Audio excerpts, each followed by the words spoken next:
Welcome. In front of me is a CUBOT Note 9, and today I will show you how you can capture a screenshot on this phone.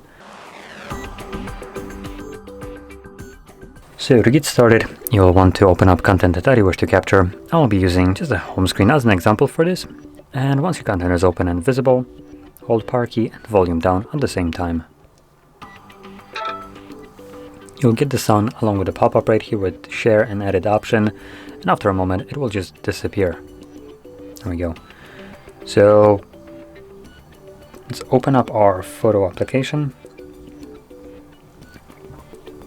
and you will be able to locate your screenshot right in here. So there we go. So this is how you would capture a screenshot and also where you can find it.